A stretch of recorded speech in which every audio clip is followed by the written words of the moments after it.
Hello. To run any kind of paid advertising effectively, you must track your conversions. That's what you've always been told. So when we are running Adwords and we try and set up conversion tracking, why is there an option to include or not to include these conversions in your conversions column? And this creates a fair bit of confusion. So in this video, I'm going to demystify this, when you should include it and when you shouldn't include it. Keep watching.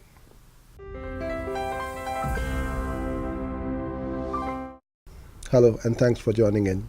My name is Uzair, and if you like videos like this one, please subscribe to our channel where we upload videos like this one very regularly, and you'll be the first one to be notified. So let's go to the topic of conversion tracking. When you are trying to set up a conversion, why do you have this option? Why isn't this mandatory where it is always included in the conversions?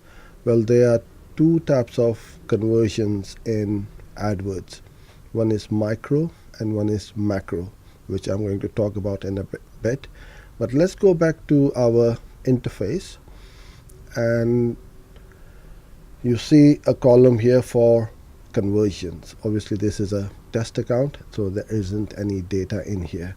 But when you go under your modify columns and go into conversions, you also see another one called all conversions. So this is what most people don't have it selected. So what you want to be doing is, when you are tracking different kinds of conversions, you want all of these to be shown so that you can see what's happening. And you've got all the other options like conversion value per cost, conversion value per click, or value per conversion. So it depends on what you are tracking. So you can select or deselect whichever columns you want. So these four and these three are more than good enough. If you are tracking or running GDN, Google Display Network campaigns, then click on the view through conversion, as well as for the video campaigns as well. So this one I'm going to keep it unchecked, and what I tend to do is I'll just name it so that I don't have to keep going in here and keep selecting it. It will save it as my default view. So now I've got my all conversions, cost per conversion, conversion value. Now if you want to rearrange them, all you need to do is to go back in there, and from here you can go all conversions to be together and your cost. So you can just drag them up or down however you want to view your campaigns. So that's all good. I can rewrite it or overwrite it, and now I've got my columns the way I want to see. So we've got our conversion and we've got our all conversions. What's the difference? So let me explain this to you. I'm going to bring up my notepad. Now there are two types of conversions. One is called the micro conversions, and the other one is called the macro conversions, if I can type properly.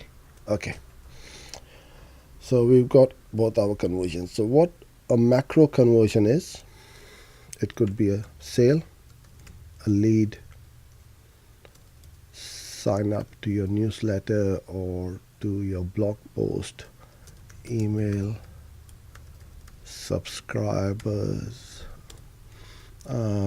somebody who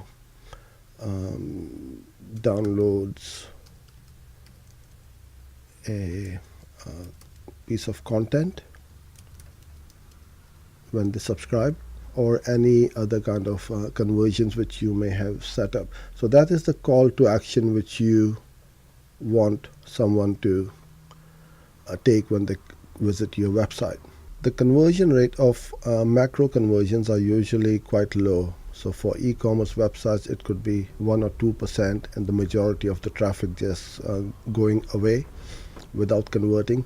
You may have a higher percentage when somebody signs up to your lead magnet or become an email subscriber or any other call to action which you want them to take.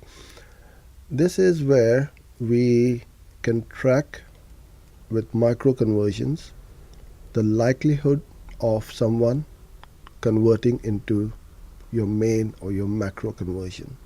So when someone comes to your website and they bounce off after 5 seconds or 10 seconds, they are never going to convert, no matter what you give away and what you offer. Even if it's a free gift, they will never convert, full stop.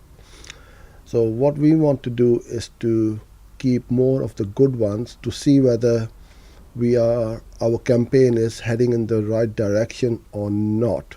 So the micro conversions could be someone who watches a video on our website, stays for 2 or more minutes per session, visits, let's say 3+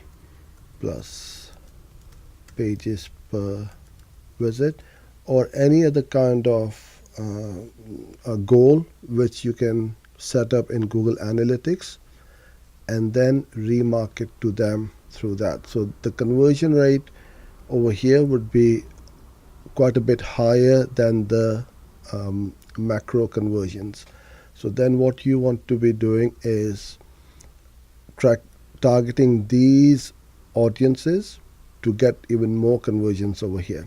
So the micro conversions, they go under the all conversions column, and the macro conversion goes just under conversions. So we don't want to include these conversions in the main conversion because it's really going to fog up our conversion rate. You will see that the conversion rate just jumps right quite a bit up, which is not the true reflection of the actual conversion. So if you went to your client and said, well, you've got 15% conversion rate, your client's going to turn around and said, well, no, because I haven't got 15 leads or sign-ups or whatever, or sale. So what you need to do is separate these two out. And this is where, when we go back over here to our conversion action, when you are about to set up, so let's say you say this is 2+ minutes per session.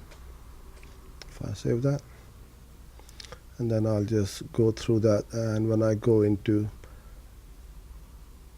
over here, I am going to include this in, I beg your pardon, I am not going to include this in my conversions because this is going to go in the conversion column. This says over here, include these conversions in your conversions column. So if this was a lead or a sign up or a sale, an actual conversion or a macro conversion, then you are going to include this in conversions.